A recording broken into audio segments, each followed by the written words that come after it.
Hello, Culture Matters podcast. Oh, I'm excited for today. Before I introduce our guest, here is a quote just for this episode. The aim of marketing is to know and understand the customer so well the product or service fits him and sells itself. Peter Drucker. Our guest today is a friend, potentially an enemy for those not open enough to listen. A stable foundation to the Culture Matters podcast, a mentor to those as it relates to telling their story, understanding their customer's voice, navigating the lending industry, the advisory industry, life itself. It sounds like I'm about to introduce the Dalai Lama. For God's sakes, Andrew Berman's coming back. And he is the man, the myth, a friend of Culture Matters podcast, supporter of 30 Days of Thought. Oh my God. And geez, man, thanks for coming back and talking shop. You just mentioned 30 Days of Thought, and it just happened to be yesterday. And you're at someone's office who happened to have the book on the desk, and I'm sitting here, I'm just yesterday. I happened to find the file with like all the recordings, because I basically went through that book. Yes, sir. And I recorded videos, some you saw, most you didn't, because like you're talking like I'd sometimes I'd be in the bathroom recording these things, because I just consistently made sure that I was doing them on a regular basis. And that book, 100%. If I think about my 2019, I think is when I went through that. Like it was just, it totally transformed me, and allowed me to be okay with my thoughts, and like not be scripted, and just to like be willing to just put myself out there and not give a crap about what people are going to think, even if it might not be fully in line with what my audience, my fans, my family, my our readers in the magazine, my clients, it didn't make a difference. That book, allowed me, and much credit to my buddy Paul Lucido, who was my co-pilot as we went live with those, doing actually the 30 Days of Thought, reviews, where Paul used to say, it's about getting comfortable with being uncomfortable. And man, that's so uncomfortable for someone who's always been behind the camera, or has always been actually, like kind of, I've been the sales guy. I'm speaking of sales and marketing, but I've never been actually the person that's been in front of the camera, that's been in the spotlight, that's been as much as the content creator. I looked at the people that help pay the content creators, and that book, man, it transformed my life. What was it? So it was short topics that were engaging. It was very difficult not to have a strong opinion about it. I'm trying to think of actually some of the things off the top of my head, and I'm just nothing's coming to mind that I really want to go into without going off on a tangent. But it was just enough of a read to make you think and connect to something in your brain that you had a strong enough feeling about, that you were able to write something, after you read it, and speak it through the camera, and have the opportunity, by the pleasure of doing it with Paul, where we just had conversations. And Paul, as you know, is just like he's an engineer. He's highly intelligent. He goes really deep on these things. And he would set the tone for the conversation. I'd have my notes. We'd have a little abstract that I'd start off with, and man, it was just great. And I know when I say actually it changed my life, it sounds It sounds like it is a just an over the top statement that people say all the time, but no, like I know without a question that book, changed the trajectory of my life in obviously a much more positive direction. We got. How do we get Paul on here? Oh my God, just get him on here. He would love to. He'd love to come on here. Listen, he's a culture guy. The company he's built is a culture rich organization. We got to get him back on here, because Today earlier this morning, I had like my second or third podcast with more than one guest, and I'm curious, like, what your thoughts are on that, because it's definitely a challenge compared to one. You think it would be good to do more of those? Have you ever done that yourself? Because you do a lot of interviews and I'd say that I've never done the free flow conversations that you have. Now, generally speaking, now I have had, let me backtrack that. I've never done them for second time people where I've had those conversations inspired by, some of the things that I've seen you do where they were conversations that weren't scripted with questions that I had in advance. I haven't done those second times. I've used some of the strategies so that you're a you've one night stand kind of guy. yeah, totally. 100%. Oh, wham, bam. Thank you, ma'am or sir. That's no question about it. But you know something? I mean, obviously, here we actually are. I mean, I've This I've is number seen, 8. yeah, maybe it is. I think it's something. It's something I am looking actually. How do I bring these back? How do I go back actually and have these conversations. I get nervous actually, when I'm thinking about this, and I'm like, well, what are we going to talk about? We covered my history. Everyone knows your history. Like, what else is there actually to cover? And then for some reason, actually, I feel like every time we have these conversations. I mean, a lot of these conversations we were having offline. I keep hearing actually that there's value in them in each of these conversations, either from that I listening to or other people are listening to, and they say, "Hey, Andrew, listen Wow. to that episode with you and Jay, and blah blah blah." What does that bring? Like, what rises up when you think about that has actually happened? That's actually been the outcome.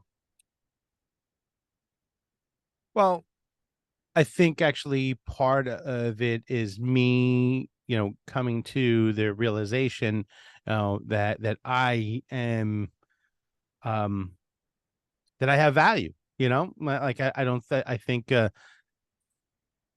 yeah. See, one of the biggest difficulties I have with having conversations with you, Jay, and I've shared this with you, is I know actually, I have to my big currency is being 100% open and honest, and being actually 100% transparent, and even like not an omission is a lie.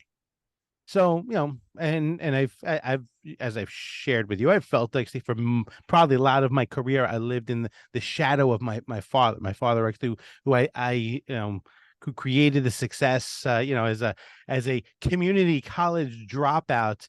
I didn't think actually that I was in the position that I was in, and it was really actually it was a lot of the work that I did with you, and I started realizing a lot of the accomplishments that we made, and just allowing me to take the inventory. So, Wow. yeah, so that's I think that's kind of what's led me down this path. Um. hmm. What about as a listener of podcasts? Because you listen to a lot of podcasts. What do you think is the reason more people, or what could be some of the reasons more people don't have repeat guests on their shows? So I'd say most of my podcast listening is for information gathering. So I'm listening to most of the podcasts that I'm listening to. Um, I'm not looking to hear stories, and I'm not looking to connect with people as much as I'm looking for information on topics that I want to know more about. Whether it's, the NAR lawsuits, whether it's Crash Bros talking about mortgage rates skyrocketing and values plummeting or whatever it is. I'm looking for data. I'm looking, and so I'd say most of the podcasts I listen to are not deep, and the few that are just not in that variety are like Disgraceland, and things actually that have nothing to do with anything like kind of like related to like interviews and things like that. Well, so if you were to on speculate, I what do you think? Because you're a I philosophical type guy, right? What are yeah, we I exactly I doing here? What are we?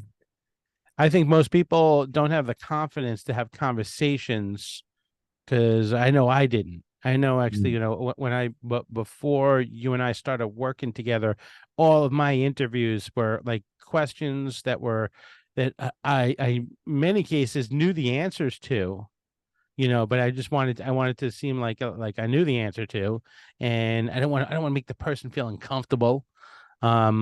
So I didn't have the conversations, and if it was a conversation, like I would start off with these list of questions, but that for what I learned from you, and if anyone's out there doing podcasting, this is like, Jim, I hope it's okay that I'm sharing this. Is like I feel like this is like part of like the secret sauce here, but like Jay taught me to kind of like do like a timeline and like go back actually to the person's like where were they born, and go back actually to every piece of history in that person, from where they born, when they went to school, when they went to high school. Like I would look and see like who is their the school mascot, who was their president at the time, was something like the Jays talk about, and all these things actually when you're doing that, you're building up a like almost like a relationship with the person,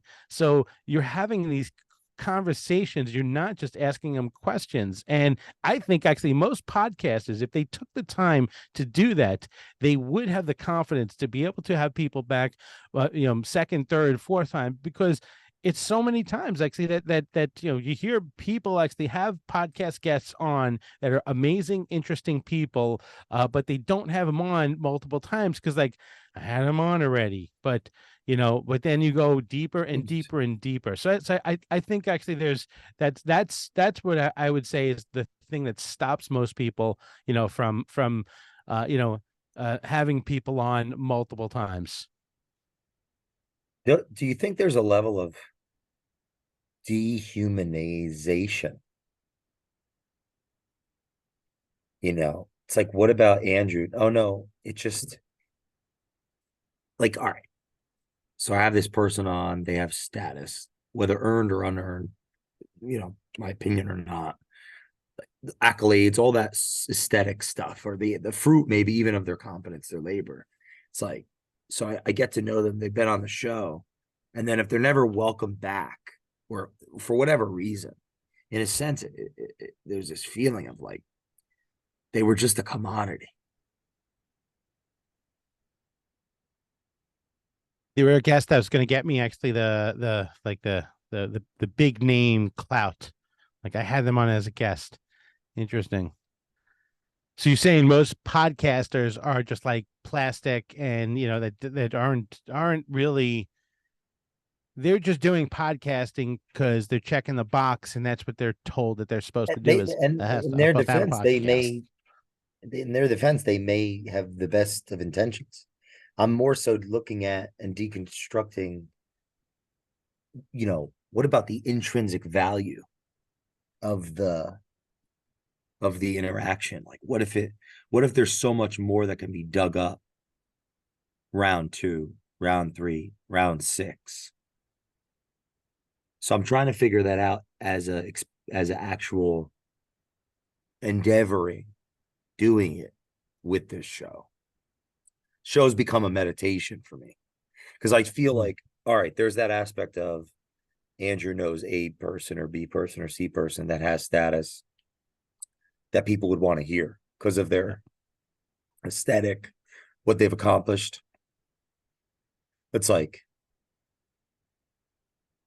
all right, nice to meet you. I'm Jay. Your name. All right, here it is. And what about you? And what do you think about this? And then boom, we did it. And then nice to know you, never see you again. Yeah. But the relationship is like 7 conversations, 16 conversations. Hmm. So to have a relationship, to have a Culture Matters podcast, I got to have a culture. And to have a culture, I have to have more than a one night stand. Yeah. And the first time you're having someone on, it's basically the crap that they've said all the time. I'm like, listen, and Ooh, we could speak to that. Yeah. Unpack that. What do you mean? So okay. When you have someone like let's say like a Glenn Stearns, you know, I mean, amazing guest, amazing guy, amazing story, I think you it's know, episode 49 or something, 50, 51, something like that. yeah, I don't know all of them, but some of them I remember. yeah. So Check you it know, out if you're listening.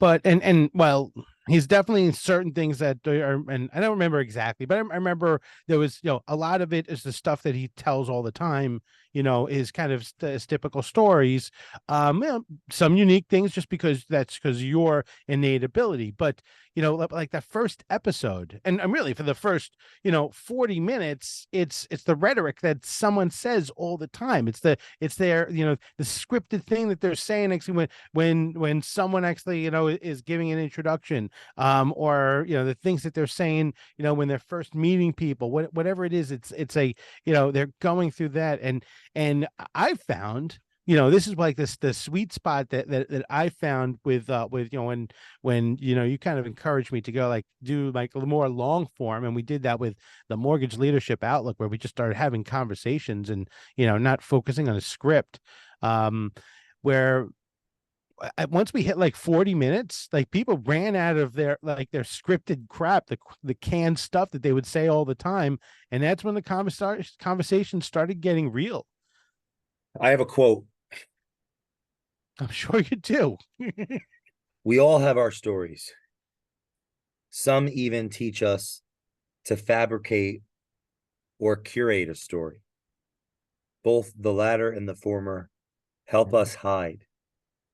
And thus we have separated ourselves from our neighbor. We are separated from our neighbor, the crowd, and ourselves. So where did you? I mean, wow! It's I just amazing wrote that you that have. when you were talking. You just wrote that.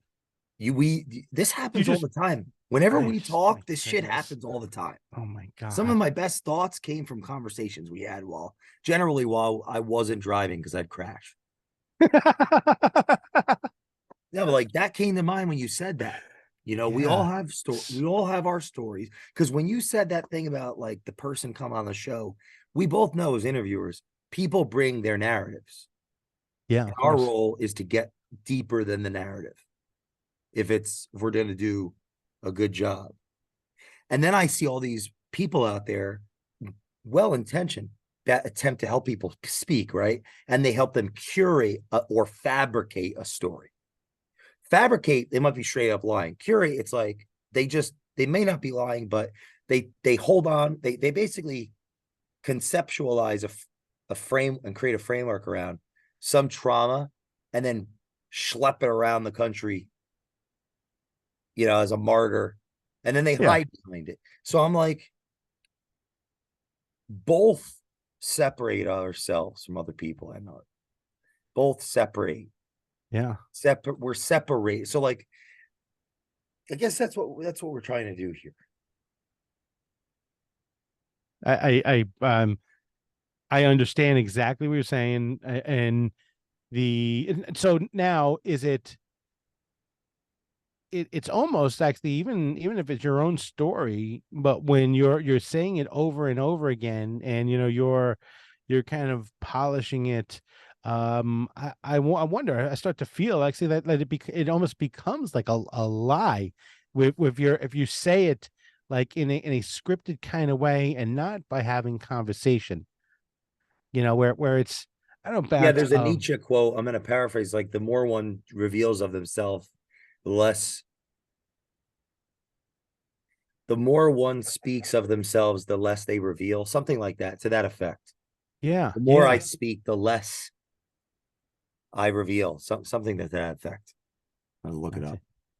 Yeah, that's pretty amazing. Yeah, but I definitely think that you know, the so yeah, having actually conversations, you know, that are natural, that are long form, you know, that and especially when they're based on, you know, either, you know, your relationship, and obviously it's that's why, like, you know, you can have with some of the people that you have on guests, because you have deep relationships with, you know, some amazing executives, amazing leaders, and you know, when you have them on multiple times, they're amazing people, they got great stories to tell, and one of the ways to kind of help other people to be able to do that is having, you know, that knowledge about that person and spending the time. I mean, like, Jay, when you interview someone for the first time, how much time do you spend? And I know the answer to this, so I'm just doing this for the benefit of anyone listening. But how much time do you spend researching, you know, someone's going to come on, they're, you know, either very successful business owner. How much time are you spending researching them typically? It's fascinating. So a few hours has actually, originally always a few hours. And as I've done it and be develop this process and capacity and habit, time and space has compressed to where I could look at something very quickly and then completely have it all. Oh, Now, wow. this is interesting piece of that. So putting in the reps goes from something a few hours down to minutes because of the practice and the process. It's like everything speeds up, just like a professional in playing sports, I think, where you see it but without seeing it. But what I've realized as I'm climbing the ladder of depth and who, because depending on who one is and of what one has accomplished, both how they got there and what has happened to them, because our lived experience is impacted by what we have done and what we have not done to do what we have done. So it's essentially the more prestigious people are, it correlates to the depth and width of, just think of, how many days there are and how many things could happen in one's life and how much one could be living.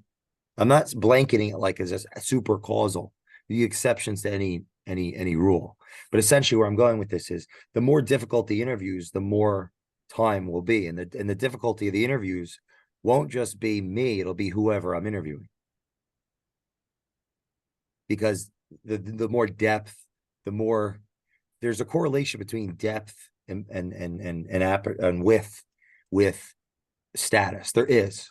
Example, there's some upcoming interviews that are going on of people that are far beyond in status anyone that's ever come on the show, and there's more information when I'm preparing for those because they've experienced so many things, they've done so many things. Their Wikipedias are 20 pages long versus someone with one.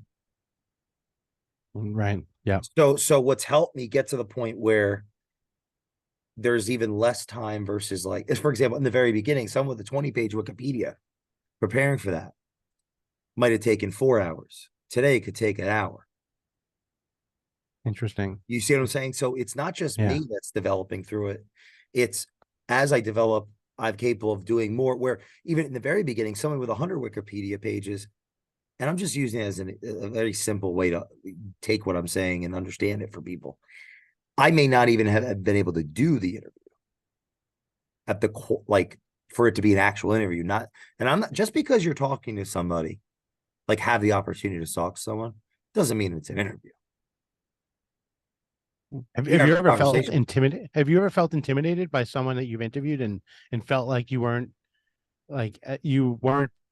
prepared for them, or you weren't like, you were too early in your Mm. career?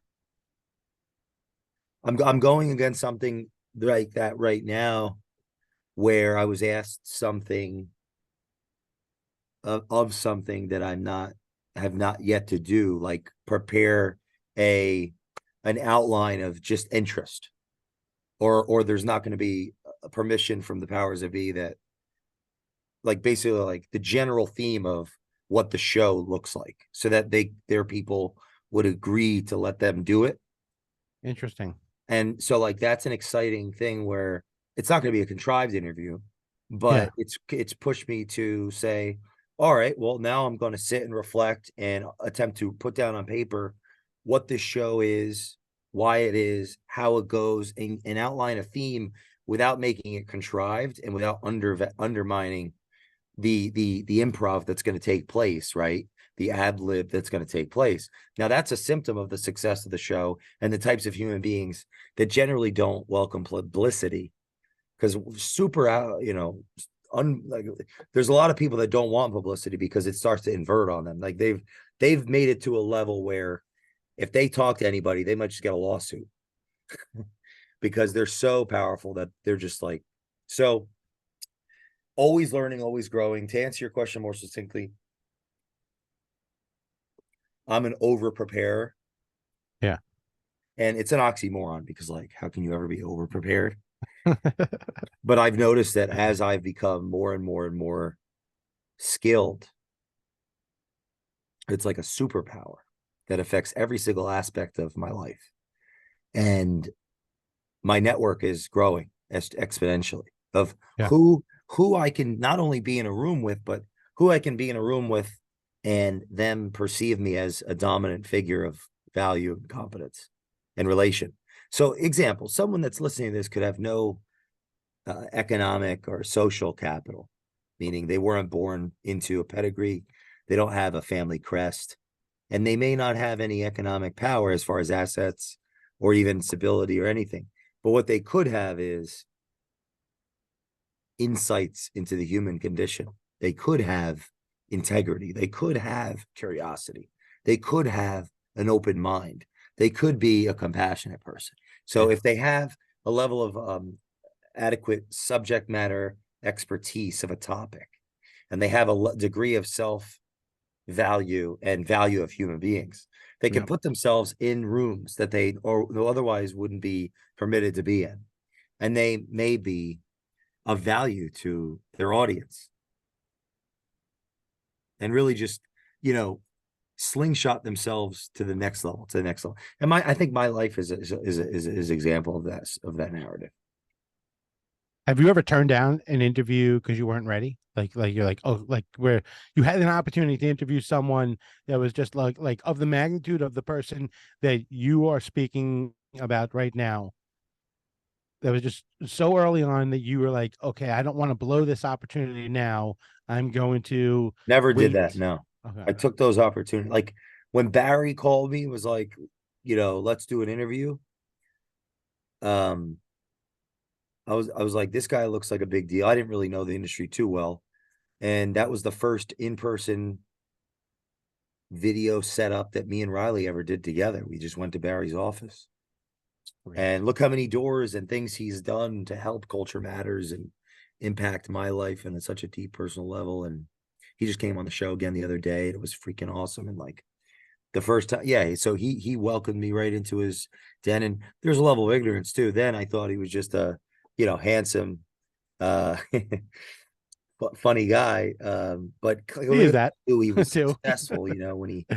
When he brought me to his house in his Ferrari and showed me his house, I was like, it looks like I really starting to make it in the world, and then I did the best possible job that I could sharing his story of the world. And he opened up so many doors for me, testament to his um giving heart, Yeah. collaborative value system. So I would say that up to this point, I've taken all of opportunities. I mean, you set up with through Stan's brother there, right? Um, uh, Stan Middleman was a very exciting um opportunity. Huge. I just re-listened to that one recently because I was hoping to run into him at the NBA. I didn't, but yeah, that was a really exciting one. I'd love to have him back, actually. He agreed to come back when we did it. He enjoyed himself. So that was a fun one too. But no, I haven't, and part of that is I when I get scared, I generally put a plan down and remind myself that this is what this is success, meaning the outcome is going to come from the interaction of the conflict. Yeah. Fear comes from the unknown.